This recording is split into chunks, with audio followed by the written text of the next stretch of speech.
बिस्मिल्लाहिर्रहमानिर्रहीम। नाज़रीन, social media पर होने वाली गुस्ताखियों के ख़िलाफ़ बहुत सारे केसेस हुए और पिछले चंद सालों से हम देख रहे हैं कि बाकायदा इस पर जो है वो कैंपेन रन की गई हैं PTA की जानिब से, हायर एजुकेशन कमीशन की जानिब से, वज़ारत मज़हबी उमूर की जानिब से, और ये आवाज़ें जो है वो हमने कौमी असम्बली में भी सुनी हैं। और ये भी बताया गया कि PTA ने हज़ारों की तादाद में या कई एक लाख जो है वो पेजेस को या ऐसी प्रोफाइल्स को ब्लॉक किया जो गुस्ताखी का मवाद फैला रहे थे। अब सूरत हाल ये है कि पिछले चंद दिनों से सोशल मीडिया पर एक मामले को बहुत ज़्यादा लाया जा रहा है और उसकी वीडियो क्लिप्स भी आ रही हैं और लोग परेशान हैं कि आखिर मामला क्या है।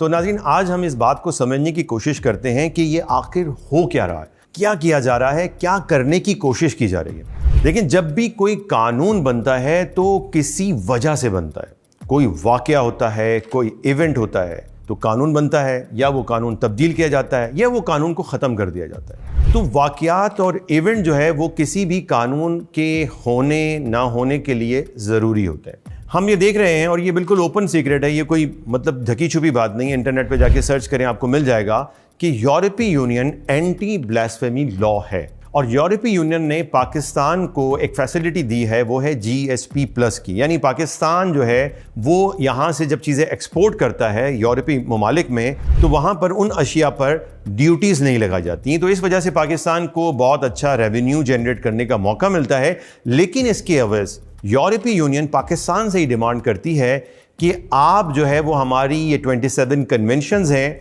इसके ऊपर साइन करें और इन्हें पूरा करने की कोशिश करें। और वो क्या क्या है, पिछले कई मरतबा हमने जो अपनी वीडियोस बनाई हैं उसमें ये बात बताई है। तो उसमें एक शिक ये भी है कि ब्लास्फेमी लॉ को ख़त्म किया जाए, इस वजह से कि ब्लास्फेमी लॉ जो है वो इनकी जो अकीदा है फ्रीडम ऑफ एक्सप्रेशन का, यानी आज़ादी इज़हार राय का, उस पर कदगन लगाता है।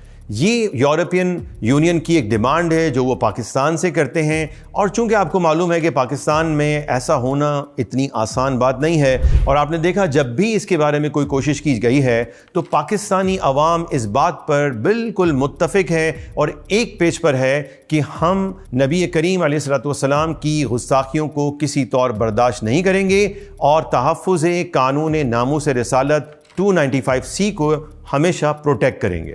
तो जब भी ये कोशिशें हुई, इस पे बड़ी बड़ी तहरीकें चली, जलसे हुए, जुलूस हुए, लोग कई शहीद भी हो गए, कैसे कैसे मामलात हुए जो पिछले कई सालों में आप देखते चले आ रहे हैं। तो अब जो है वो एक नया तरीक़ेकार जो है वो इख्तियार किया जा रहा है। जैसा कि मैंने पहले बताया कि कानून बनने के लिए, ख़त्म होने के लिए किसी इवेंट और वाक़ये की ज़रूरत होती है।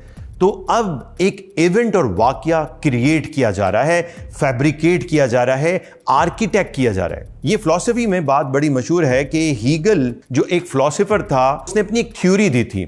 उस थ्योरी को उसके इंटरप्रेटर्स ने बाद में इस तरह से बनाया कि एक होता है थीसिस, फिर होता है एंटीथीसिस और फिर होता है सिंथेसिस।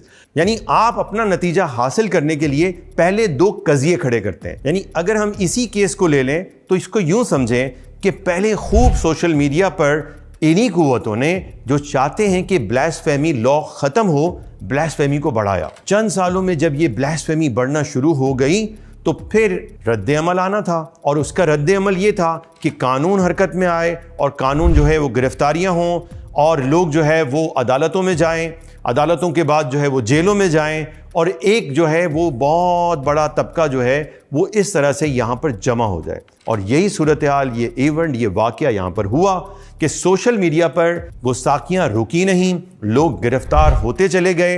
अब वो जैसे भी गिरफ्तार हुए, नतीजा आखिरकार ये निकला कि इस वक्त 400 से ज़्यादा पाकिस्तानी जेलों में हैं और उन पर मुकदमात हैं, और मुकदमात यानी ट्रायल कोर्ट्स के अंदर कई एक को जो है वो सजाए मौत भी सुना दी गई है। ये अलग बात है कि पाकिस्तान में आज तक किसी को भी, किसी एक शख्स को भी सजाए मौत नहीं दी गई है। लेकिन जब ये इतने लोग जमा हो गए तो फिर अगला मरहला शुरू होता है, और वो ये है जो आप देख रहे हैं। ये मरहला चल रहा है कि जनाब पाकिस्तान में एक ऐसा गैंग बन गया है, और वो गैंग जो है वो लोगों को ट्रैप करके जो है वो इसके अंदर मुलविस करके उन पर झूठे इल्ज़ाम लगाकर उन्हें बंद करवा रहा है। और फिर अगली बात जो है वो ये है कि जनाब ये तो कानून का मसला है। नाज़रीन, इस बात को समझें कि पाकिस्तान में एक पूरा अदलिया का निज़ाम है और निज़ाम में यही होता है कि अगर किसी ने कोई जुर्म किया होता है तो सबसे पहले वो ट्रायल कोर्ट में जाता है। वहाँ पर जो है वो सबूत पेश किए जाते हैं, वहाँ पर बयानात रिकॉर्ड किए जाते हैं और वहाँ पर यह देखा जाता है कि ये मुल्जिम जो है क्या वाकई मुजरिम है, इसने कोई जुर्म किया भी है या नहीं। जाहिर सी बात है कि इस सारे प्रोसीजर के अंदर इतने सारे जजेस हैं,